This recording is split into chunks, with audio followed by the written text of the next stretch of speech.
Hi everyone, we'll be starting in just a few minutes.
All right, I still see some people hanging on, so I will give just a couple more minutes before we get started.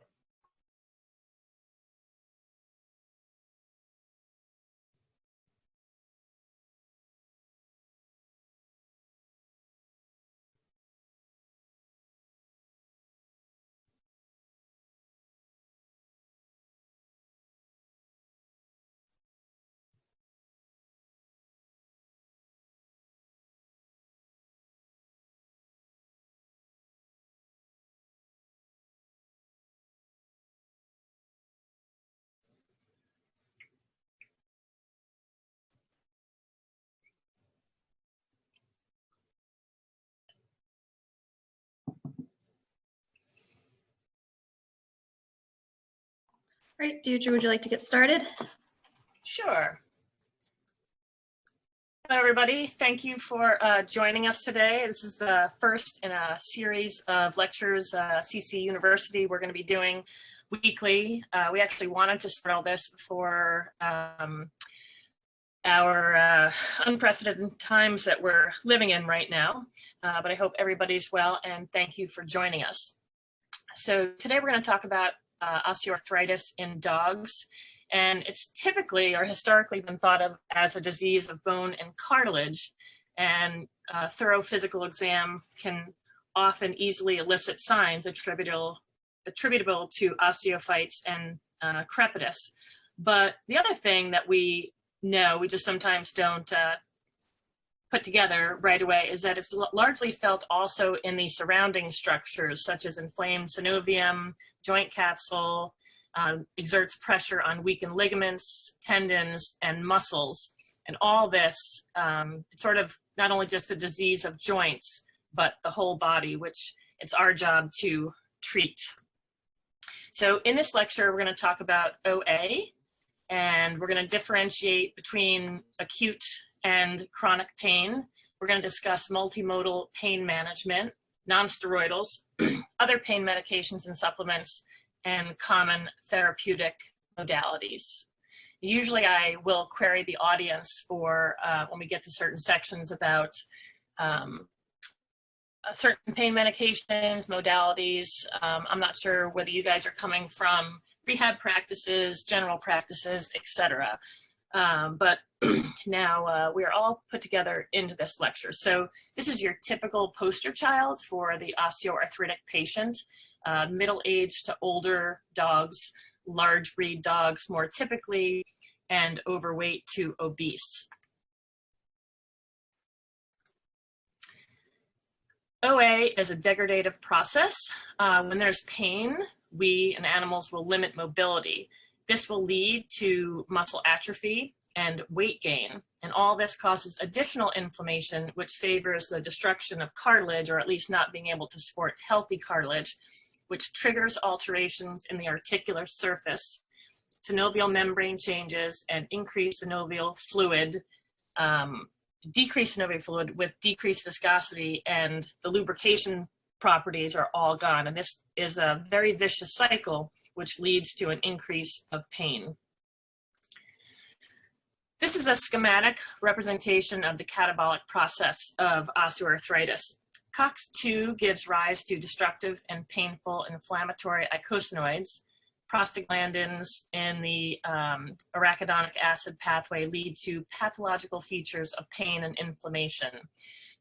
All this leads to more and more cellular insults to our joint and cartilage. And all of this, again, once we start the cycle without interfering, just leads and builds on more and more pain and inflammation. But the good news, if you look at this schematic, more and more of our treatments can be targeted to specific pathways and specific molecules that we can target. So we've learned as we've grown up. So this is to remind us that microscopic changes occur in the joint capsule, usually before an owner is even aware. And let's face it, most of our owners don't come in at the drop of a hat. It's usually a couple days after they've been injured, a week when they're off from work, etc. Changes will appear as soon as 1 week, and fibrosis can be present at a few weeks. And one of the things I learned in my rehab career, that for every 1 day of sort of pain, altered biodynamics, change in how animals walk, it takes 3 to 5 days of corrective behavior and treatment to actually undo that 1 day of damage. So we'll keep that in the back of our mind. And within the joint, there's a fusion, which leads to edema and fibrosis. And with that, the muscle contracts, leads to atrophy. And this all leads, again, to continued pain. So we're going to harp on this, that it's actually just a vicious circle that we need to stop. So we're going to talk about sensitization, which is an important topic. The most common symptom of OA, as we know, is joint pain, and this involves peripheral and central sensitization mechanisms. I've tried to find more basic, a lot of the slides or schematics about sensitization are very complicated. The first step is peripheral sensitization. I think this is a nice simplification of it. Peripheral sensitization is triggered by injury or joint inflammation resulting in the release of neurotransmitters such as bradykinin, prostaglandins, and leukotrienes. These primary neurotransmitters will stimulate the release of neuropeptides such as calcitonin, gene-related peptide, and some substance P in the lesion site. And again, this is another nice place that we can target our treatment of this disease. The persistent and prolonged inflammation or inflammatory stimulus results in central sensitization, which this is a schematic of. And this is related to the hyperexcitability of the spinal cord neurons and other central nervous system structures. This activates N-methyl D-aspartate, what we simplify to NMDA, and other receptors. And this leads to depolarization of the second order neurons. And I'm way oversimplifying here, but the sprouting of aberrant nerve endings, neural crosstalking, which should not be happening, and upregulation of the whole system, so that a very small stimulus, which usually wouldn't cause a big amplification in pain or the feeling of pain, will do so. So with our new knowledge comes new terminology to describe acute versus chronic pain. And acute pain, also called adaptive pain, has a biological purpose. It's often elicited by acute inflammation and has biological significance to protect our healthy tissues. And it's usually short term, and this usually and should resolve as the condition resolves. Makes perfect sense. Chronic pain, though, is not long-term acute pain, but it's maladaptive, and it means it has no beneficial biological significance. And it's characterized by spontaneous pain, as well as evoked pain in response to, again, like I said, little triggers that wouldn't have been felt before as pain, or usual non-noxious stimuli. So these are ways that we have to put in the back of our mind to combat these pain syndrome. In our profession, OA is probably the most common condition we see with chronic maladaptive pain. at least 20, but probably closer to up to 40% of patients, depending on age. Obviously, that number grows as they get older. Obviously, that percent increases with body type, overweight, etc. And again, we know, even though the scope of this lecture is not felines, we all know that we've historically been fairly bad about either diagnosing or conveying to owners how much of our cat population has osteoarthritis. And to get owners to try and treat this population is even more difficult if they don't even comprehend that their animals are in pain.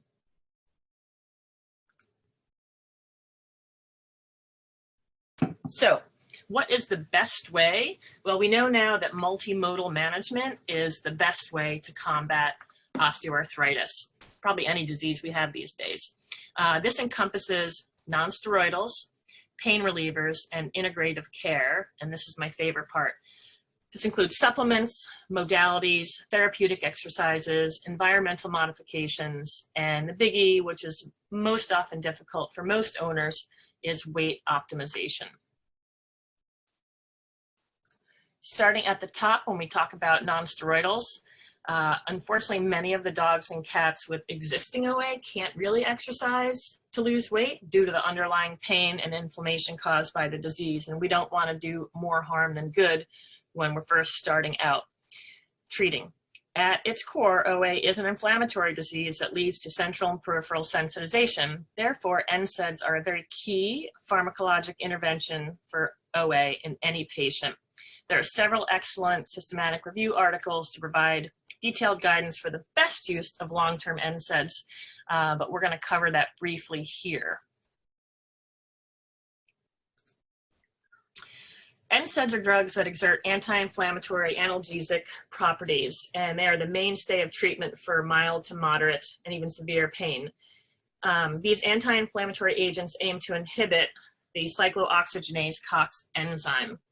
And it's been demonstrated that over time, COX enzyme inhibition can prevent central sensitization, our maladaptive system of osteoarthritis. So that's a really important statement. If we want a reduction, if a reduction of central sensitization occurred over time with continuous NSAID therapy, there should be a progressive reduction in the pain received and the aberrant signaling to the brain about pain. So when this occurs, when we're really good and really on top of our anti-inflammatory treatment, patients can exercise more to build up muscle mass. And that's what we really need to surround that arthritic joint. So a lot's changed over the veterinary landscape. I remember, I hate filling out those questionnaires, those drop-down menus. How long have you been in practice? It used to be 5 years, 10 years. Well, now it's certainly longer than that. But definitely when I was just out of vet school, we wanted to be really judicious about NSAID use. Save it for later. We're going to worry about side effects associated with idiosyncratic reactions sometimes, or continued long-term use in dogs. PRN, we know now that probably chasing the pain is not as good as preventing the pain. We're going to talk about some worries. So times have changed now. And we also have to remember, besides the fact that I think veterinarians are the most well-trained medical professional group on the planet, what we do is a balance of art and science. So there's, with everything in veterinary medicine, there's always controversy regarding correct, effective use and safety. There are many, many hundreds of publications on NSAIDs in literature and veterinary literature. In one veterinary record paper, it looked at published peer-reviewed literature, and it was systematically searched for information on the safety and efficacy on long-term, which was defined as longer than 28 days worth of treatment of continuous NSAID therapy in the treatment of canine OA. And what they found, which papers made their criteria, was over 1,500 patients had been treated for over 28 days, and they had a pretty low rate of side effects. So that's really good news for us. Let's see, the second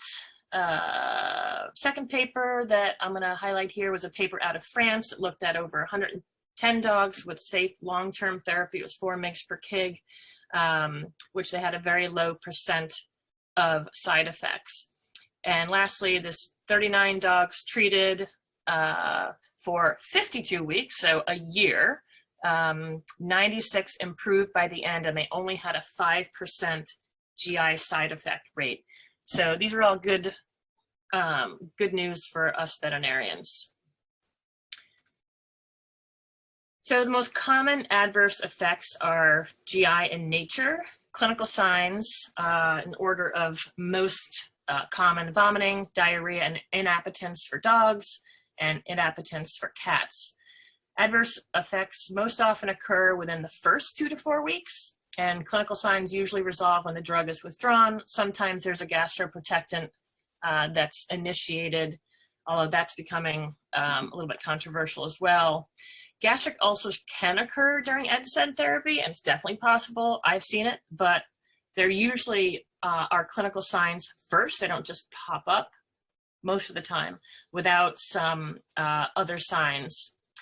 The most common reason for perforation actually is the concurrent use of another NSAID or steroid, administration of high dosages of nonsteroidal, or a combination of these. So double checking our records, double checking owners, and questioning who is medicating at home, etc.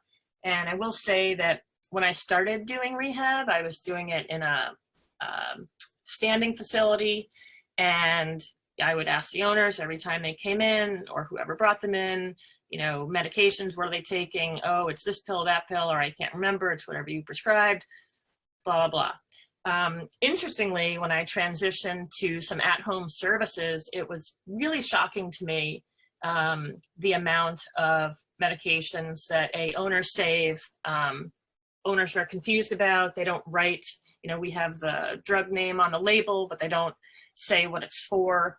And so there's definitely an opportunity for double dosing medications if you don't query the owners specifically.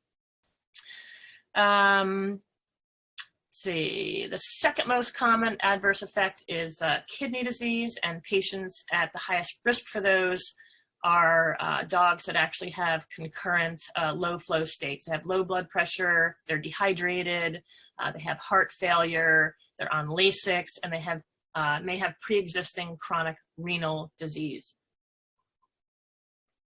Sorry, taking a sip of my coffee.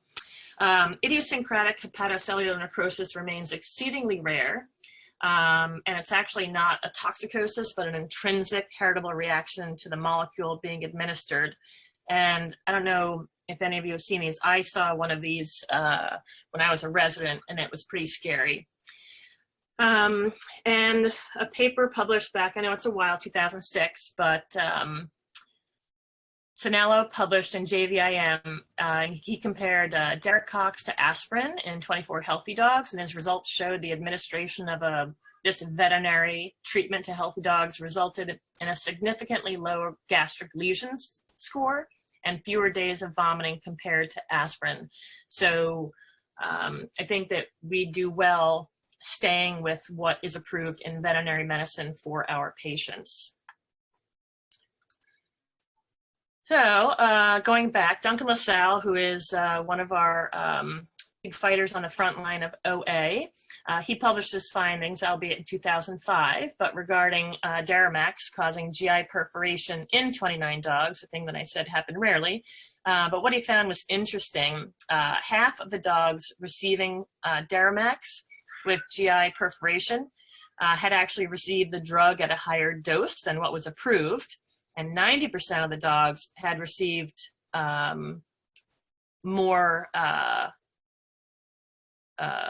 another NSAID or glucocorticoid within 24 hours. Vomiting is and continues to be a common finding, and the owner must be instructed to stop using the NSAID until the patient is evaluated.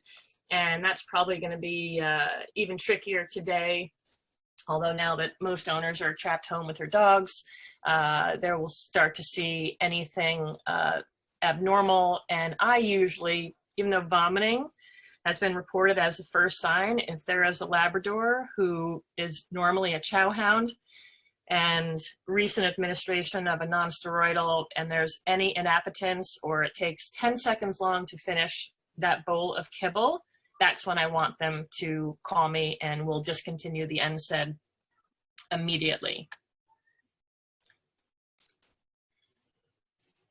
Review of the FDA hotline calls indicates that in the owner's mind, the most common problem associated with NSAID-associated side effects is actually the failure of the veterinarians to follow recommended label precautions. 23% of the owners who were queried say that their veterinarian never discussed any adverse effects of the medication. And it's true, we get into busy clinic days and we're so used to prescribing NSAIDs, and we actually think that owners are paying attention. Probably a lot of them are on their phone, but I ask for complete attention when I'm discussing the side effects and what could potentially happen. 22% stated that their vet did not give them the client information sheet provided by the pharmaceutical company. And in the large practice that I worked at, I didn't really have access to the pharmacy. I would just turn in a script. Didn't know that there was a client information sheet to be given. And 14% say the veterinarian dispensed the NSAID in containers that were not the original and intended packaging. So again, they can't look up any potential side effects on the label if we're putting it into a nice brown vial with our practice logo on it. Time of onset of NSAID-associated side effects was most commonly 14 to 30 days, although the range of onset was 72 hours to 3 months. So here are some of the popular NSAIDs: carprofen, meloxicam, daracox, spherocoxib, robenacoxib, Gabapentin. I won't go into detail here regarding these or feline use, as that's going to be covered in another lecture, but these are the most popular, and several are generic, and I'll continue on. There are two types of COX enzymes, COX-1 and COX-2, much easier to say than cyclooxygenase. Both enzymes produce prostaglandins that promote inflammation, pain, and fever. However, the COX-1 produces prostaglandins that activate platelets and protect the stomach and intestinal lining. So NSAIDs, in a general category, block the COX enzymes and therefore can reduce the production of prostaglandins. So sometimes there is bad with the good, so to speak. And some of the anti-inflammatories that I mentioned have different ratios of COX-1 to COX-2 sparing abilities. Again, a little bit further from the scope of what we're going to do here today.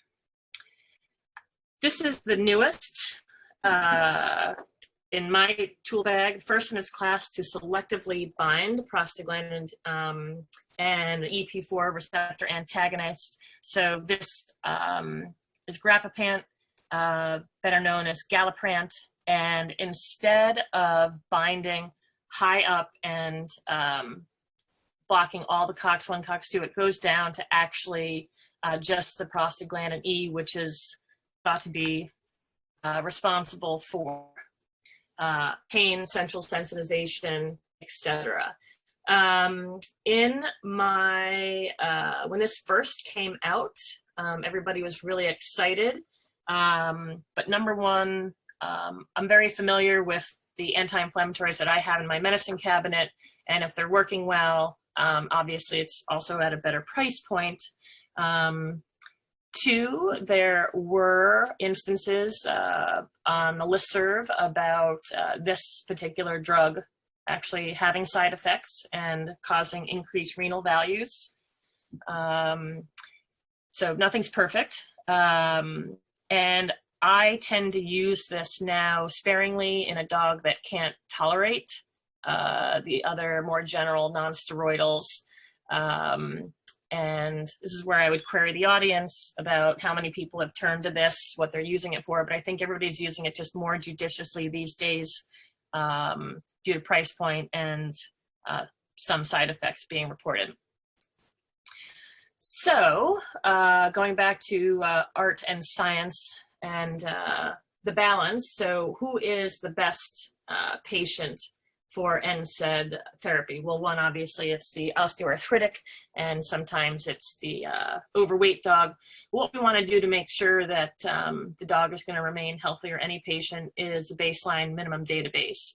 So normally there should be a CBC, chemistry profile, and urinalysis done, and then starting the nonsteroidals within a week or two, retesting.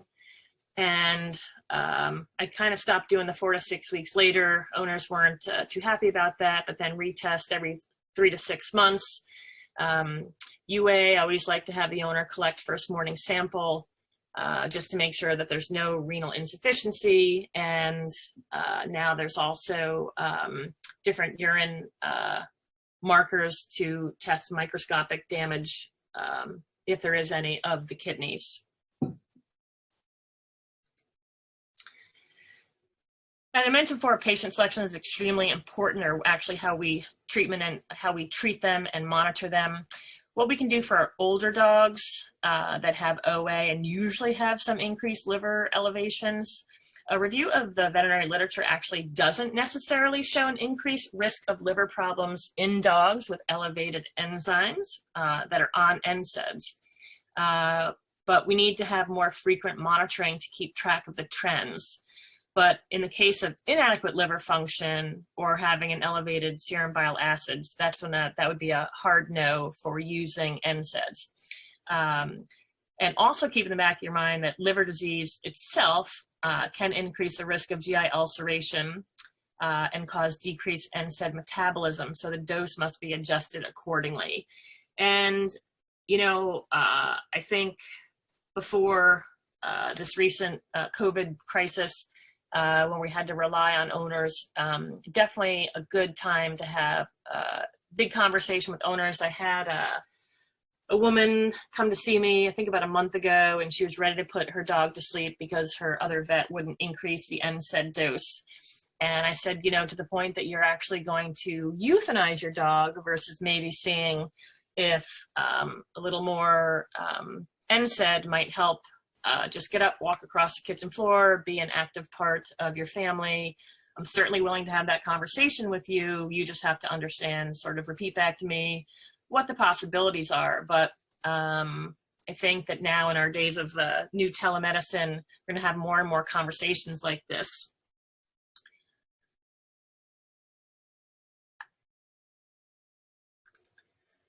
Okay, and it's also very important for the veterinarian to communicate to the owners when animals are under stress, because this leads to more side effects. Any health or lifestyle changes, so moving is stressful, new baby or new pet in the house, sick for any other reason, dehydrated. And I used to see the first spring day, everybody would take their dog out who had sat on the couch all winter long, doing not so much, and then they take them to the dog park and throw a tennis ball around for 25 minutes, and those dogs would come in not only lame, but probably a little dehydrated and stressed. So definitely a good point of conversation for the owners. Definitely any anesthesia or surgery will put stress and physiologic strain on the kidney. And I usually like to try and recheck those patients, if not in person, definitely via telephone, making sure that they're all still eating well and drinking well. So unfortunately, when things go wrong, they can go very wrong with an NSAID.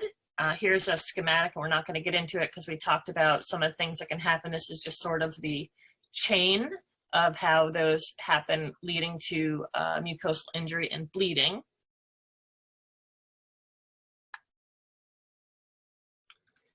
Okay, we are going to move on to pain management. Our first one is Amantadine, is an NMDA receptor for the excitatory transmitter release glutamate. And glutamate is released with noxious peripheral stimuli. So the activation of the receptors has been associated with this hyperalgesia, so an abnormally heightened sensitivity to pain, neuropathic pain, and it's probably not really specified in this lecture, but there is a component definitely in human version of osteoarthritis where neuropathic pain is definitely a part of the abnormal response. So this is where injury sends incorrect signals to other pain receptors that are upregulated, which will cause a heightened level of pain. So amantadine is an NMDA receptor antagonist, and in 2008, Duncan Lascelles demonstrated in a JVIM article that amantadine combined with meloxicam significantly improved physical activity in dogs that were treated, in dogs with OA that were treated, they were refractory to meloxicam alone. So once you have good NSAID on board, and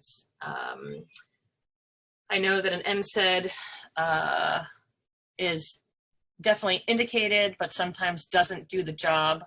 So we need to rely on pain management as well. So adding amantadine to an NSAID would be very helpful to control the pain associated with osteoarthritis.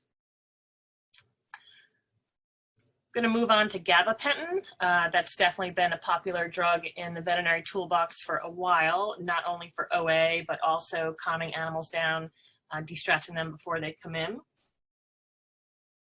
And gabapentin was first marketed as an anticonvulsant with analgesic properties. And it suppresses glutamate, substance P, and it modulates GABA receptors. Because of its efficacy and tolerability, although a lot of times, as you know, giving this, they're a little sedated, a little ataxic, just because they're like drunken sailors. This drug has become very widely used in humans with neuropathic and other maladaptive pain conditions. There's absolutely rationale for using gabapentin in dogs and cats when similar conditions. The one thing that we have to be really careful of is that the liquid forms, so to dose it for some animals, we use liquid forms, and the majority of them contain xylitol, which is toxic to our patients. So when we're writing a script for the liquid form, we need to ask for the no xylitol version of them. One of the things that's going to hamper us is actually gabapentin is going to be, and in some states already has been classified as a Schedule 5 medication. So they're going to start regulating usage a little more in depth, and just something to know what state you live in.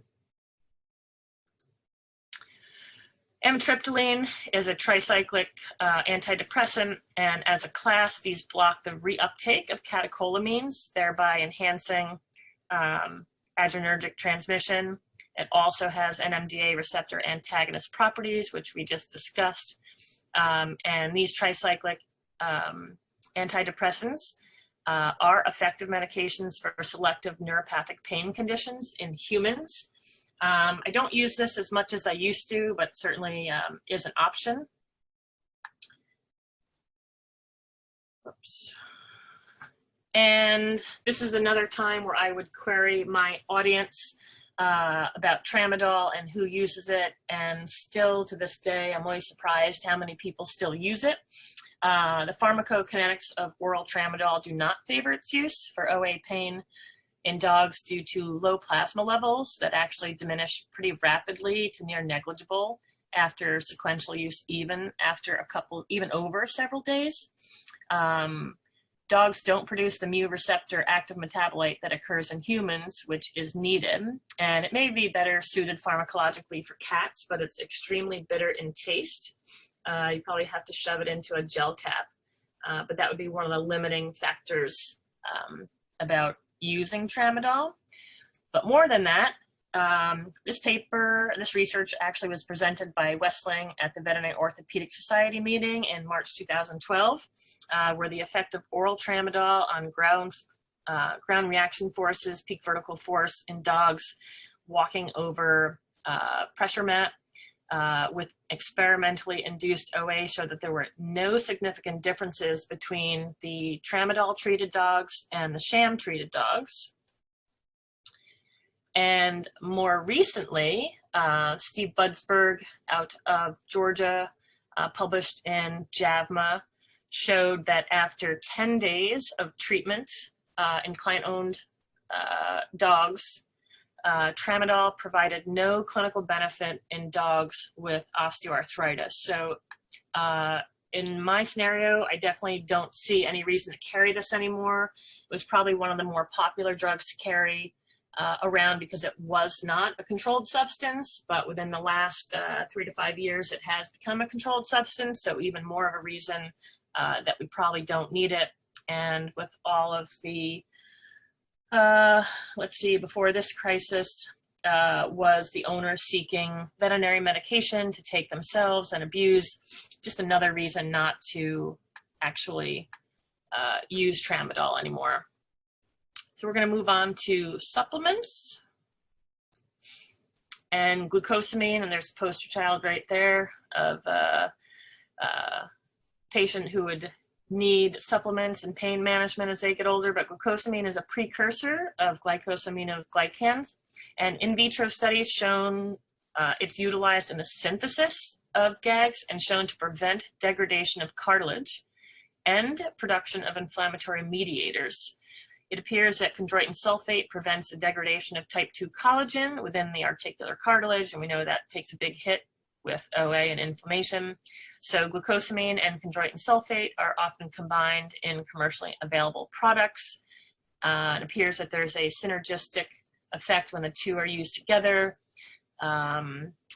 My spiel about supplements is so many of them are not, they're not regulated by the FDA. And I think it is Consumer Labs. You can go online and see who actually routinely tests what is said to be in manufactured products and who is correct on what is manufactured and put into those products. And this company does really good work.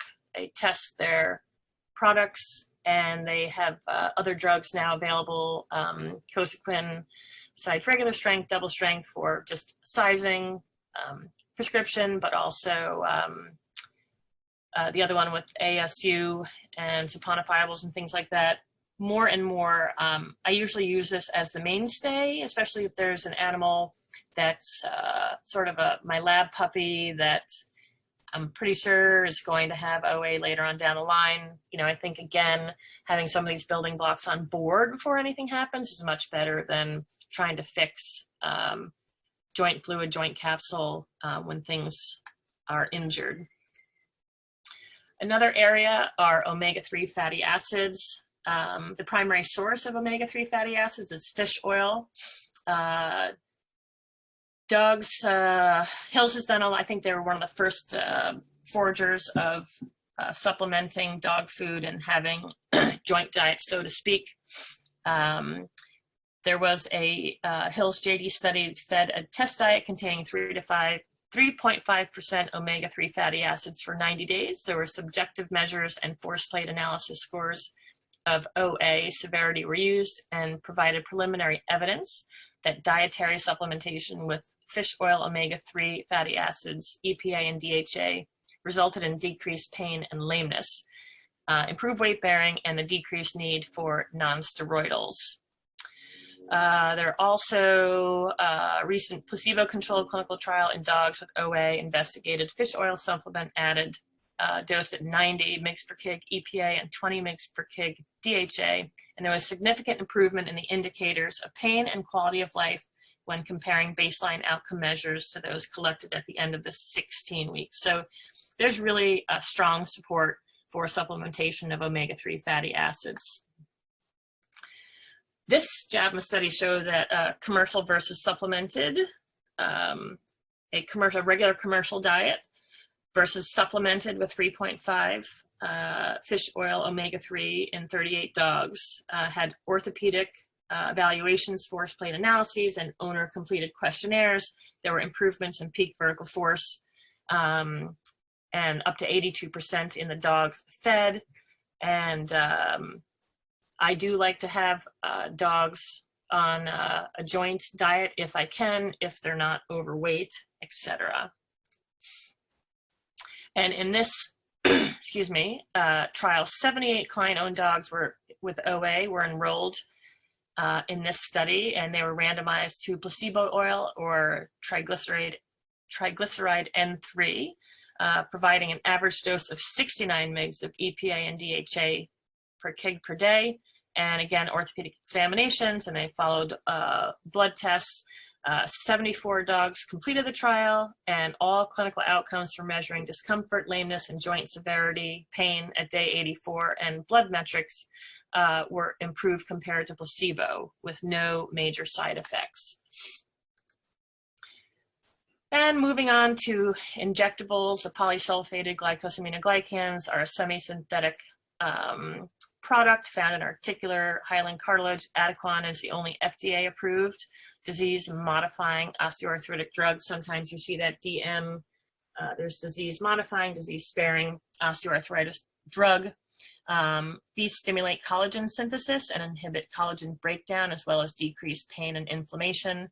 And several studies have documented positive effects when administering Adequan to dogs with hip dysplasia and OA. So another good tool in our toolbox. HA is produced by fibroblasts and imparts viscosity to synovial fluid, which is really important component of treating OA. IA injection of HA is commonly performed to decrease pain and inflammation in human and equine patients. There was one experimental OA study in canine cranial cruciate ligament, surgically transected, found that both IV and IA administration of HA resulted in decreased chondrocyte apoptosis. However, a randomized placebo-controlled clinical study undergoing a TPLO failed to actually show an increase in synovial viscosity. These are some other popular ones that actually do have some research out there, but again, being a supplement and it's not probably as mass produced as the other ones. Elk, velvet antler, microlactin, and those two in specific, definitely veterinarians are in favor of using them. Medical cannabis is a hugely popular topic right now. Too much for the scope of this lecture, but again, I think it's just important to note we have to know whatever it says on the label should be in the bottle, and definitely there are some good preliminary studies out there. All right, moving on to integrative care, which is really important. I'm going to talk about non-pharmaceutical anti-inflammatory devices. So we have the NSAID, which is a good mainstay of treatment to prevent pain and inflammation, and then we have to pair that with an NPED.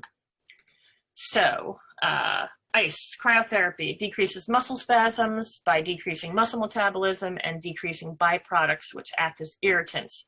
It will cause peripheral muscle constriction and inhibits inflammatory mediators, and will decrease nerve conduction velocity, and all of this increases pain relief. Second would be hyperthermia, the opposite. So the effects of absorbed heat will decrease joint stiffness, relieve spasms, reduce swelling, and increase circulation. Heat therapy relieves pain by activating the gate control mechanism and secreting endorphins to block pain. So when an animal comes in for rehab or you start doing exercises, especially this is Jerry, who was an ancient German Shepherd, she would come in, plunk herself down on the mat, and that is a big heating pad on her painful arthritic hips. So this is just to actually get all that, the collagen fibers sort of pliable, so we can start doing the therapeutic exercises. And then we would finish at the end of all of our exercises with using the ice to calm down the joint. Laser, again, this would be a time that I would query the audience to who has a laser. More and more practices do. The physiologic effects of lasers reportedly are cell division, leukocyte, phagocytosis, stimulation of fibroblasts and collagen formation, which is important for wound healing, enhanced nitric oxide synthesis. Ultrasound, therapeutic ultrasound is an excellent modality for deep tissue heating. So heating pad usually can get in only a couple centimeters into the patient, which works pretty well if you have a very decrepit, old, thin, bony dog. But in other patients, this has thermal effects that I like to use to warm up the deeper tissues, to get them more pliable, to do some exercises in the office. Now, my favorite is pulse electromagnetic field therapy, and there's so much confusion on this topic, but what do we know that it is? It's an active electromagnetic waveform that can't be felt. And if you look at the model of the Assisi loop, the white part is the device that actually produces the electromagnetic waveform, and the black halo or loop part is actually the antenna. So all of the different technologies on the market are differentiated, A, by the signal that they produce, the electromagnetic waveform, and the size sorry, of the antenna used, and then the duration and frequency of the treatment application. So all these variables determine the strength of the magnetic and electric fields generated. PMF does not cause heat at all or membrane depolarization. So a lot of those bigger suitcase models that show all the dogs and the horses relaxing, it may be true, but it's not due to pulse electromagnetic field therapy because it does not depolarize membranes. So what's some of the research? One of my favorite studies actually wasn't done by Assisi, it was done by the Pakistani Vet Journal, and they took 25 dogs with OA and treated them with PEMF for 20 days, and 15 dogs and put them on an anti-inflammatory for 20 days. And the owners and the veterinarians did systematic examinations and pain scoring. And from day 0 to day 20, both populations of dogs did really well. Day 20, PMF and anti-inflammatory was decreased, but these patients were followed out for, I think they're reevaluated at 4 months, there it is, 4 months and 12 months. And the amazing thing is that even though both groups did well through the 20 days of treatment, right after that, the anti-inflammatory group stopped feeling as good, and a lot of those dogs needed rescue therapy into the months following the treatment.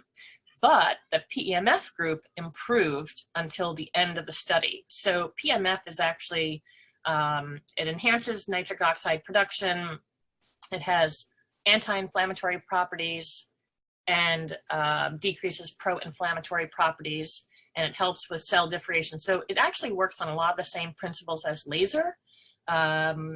So this is the perfect time in this COVID environment. People who are stopped doing treatment, laser therapy, all those dogs should have a loop. Some dogs can share. You can actually clean them off, disinfect them in between treatments. And I love this modality. Moving on, electrotherapy, TENS, transcutaneous electrical nerve stimulator, provides pain relief by stimulating cutaneous pain fibers. It's thought to be effective through the gate control or counter-irritant mechanism. Now, this is different than neuromuscular stim. Machines can do both, but basically neuromuscular stim actually depolarizes a motor nerve to get a muscle contraction. So if an animal is paralyzed or unable to use a limb, you can actually use neuromuscular stim to cause a contraction of certain muscle groups, which is about 80% effective as the patient's doing it themselves. And you can also use neuromuscular stim while patients are doing therapeutic exercises to enhance the strength of that patient. Land treadmill, on a level land treadmill can be used to strengthen, re-educate, and build endurance, especially in neuro patients and muscle atrophy patients, and vets and technicians can actually help re-educate the limb to work with the stimulation of the belt underneath. You can also slant the treadmill uphill or downhill to target specific joints on either end for more targeted exercise. Underwater treadmill will provide pain relief, improve circulation, and make all tissues more elastic. It promotes strength, endurance, and the constant feedback from the moving belt promotes better proprioception. Everybody used to make fun of massage, but through various techniques, systematic massage can increase arterial, venous, and lymphatic flow. It's a really great way to start at the beginning of an exercise program and also at the end of an exercise session. Can break down and prevent tissue adhesions, which is really an important thing. If you have all those fibrous attachments to muscles, they can't work as efficiently. So breaking down clots between tissues can really help, and especially with muscle spasms. Acupuncture, a whole other topic, but an acupuncture unit consists of blood vessels, nerve endings, immune modulatory cells, muscle spindles, collagen, connective tissues, and such. So when a needle is inserted, the collagen and elastin kind of wind around the needle shaft and grab at surrounding tissues. I got trained through Eastern training program, and there are definitely veterinarians who practice Eastern form of acupuncture. I think my brain handles better the Western form. So Curacor, started by Narda Robinson out of CSU originally, with a more Western based approach, actually traced acupuncture, insertion of needles with functional MRI, and the results are pretty astounding. Moving on to stem cells, these are pluripotent cells that can mature into other tissues as repaired and regenerated tissue. There are so many studies out there evaluating stem cell therapy, different collection methods and spinning and all the different systems that are out there. Definitely used quite a bit more in equine medicine than dogs, but growth factors also contained in platelet-rich plasma and other things. I have not jumped onto this bandwagon yet just because I haven't been set up for it, but there are definitely cases where owners and patients see a up to 80% benefit for months and months and months. So we're going to talk about therapeutic exercises in my next lecture. I love that. They're so fun. Assistive devices, so many of our OA patients can benefit from support provided by slings, orthotics, braces, ambulation carts. There are so many things on the market now to help, and these dogs really appreciate it. Some dogs live in these harnesses, so it's easy to have a handle sort of over the thorax and over the rump to help dogs get up, etc. Also, environmental modifications are really important. So ramps, instead of jumping into a car, some trucks and cars have ramps. Stair treads, if you have wooden stairs, Home Depot and stores like that have carpeting that you can affix to the stair treads. Modified feeding, feeding less, gates to prevent dogs from going up and down the stairs, etc. Really good. And sorry, I saved the best, well, one of the best for last, but weight optimization is a cheap strategy for the management of OA. Adipose tissue is a major endocrine organ, and most of the substances that it actually secretes into the circulation are pro-inflammatory cytokines, which can infiltrate not only the whole body, but the synovium of the joint and the dorsal root ganglia, and contribute to the OA pathology and neurologic sensitization. This is one of my favorite studies. Dottie LaFlamme and other investigators followed paired littermates for over 13 years and fed one set a restricted diet to keep them with a lean body mass, body condition score of less than 5, and other dogs that were sort of free-fed and could be whatever weight that they wanted. And what they actually found was that the first time that these dogs, both populations, actually showed signs and got treated for signs of OA in the unregulated control dogs were anywhere from 6.8 to 12.9 years, where the lean body mass dogs a year later. So it saved those owners, well, first of all, those pets pain, but also the owners costs associated with treating. Not only that, but the dogs significantly lived longer, almost 2 years longer in the restricted diet. So it's really important to impress on owners, keeping them with lean body condition. There's another paper that was just sent to me, and this is actually breed specific. So the other ones were paired litter mates, but these are also different breeds that show average reduction in lifespan for overweight dogs across popular breeds. So all those owners carrying in, my goodness, I just saw a Chihuahua that was 23 pounds, and the poor dog. Anyway, I like this schematic very much. What's a good way to weight reduction? You know, owners say, oh my God, it only gets a cup, and then you find out that the cup that they actually use is a coffee can. So calorie restriction, feed less right off the bat, try to supplement if the owners are giving a lot of treats. That's another area. Again, when I started doing house calls, even though they said, oh no, it only gets like 1 milk bone, and then I open the dog drawer and it has 38 different types of treats, to really go over calorie consumption per day with the owner. So the goal is not to get them to lose weight rapidly, but about 3% of weight loss. And good to have owners follow up, and vets and vet techs every month. So sort of bringing it all together, non-steroidals will decrease pain. We can increase exercise. Weight optimization, we want to continue to decrease pain. We want to use our modalities. If they're coming into the office, we can send them home with PEMF and a CC loop. We can have them cool down with ice if they go out on a hike, and we know that the dog has shoulder OA or stifle OA, that they can actually use ice to calm down those areas after a walk. A simple schematic. So the initial multimodal plan, recap, reach for the NSAID, dose on lean body mass, monitoring the patient, use additional analgesics, use supplements wisely, get them into rehab, and make sure that they lose weight. Following, that plan, we can sometimes decrease the dose and frequency to find the lowest effective dose of the NSAID, but definitely use it in treatment and consistently. Continue rehab and exercise, continue weight optimization.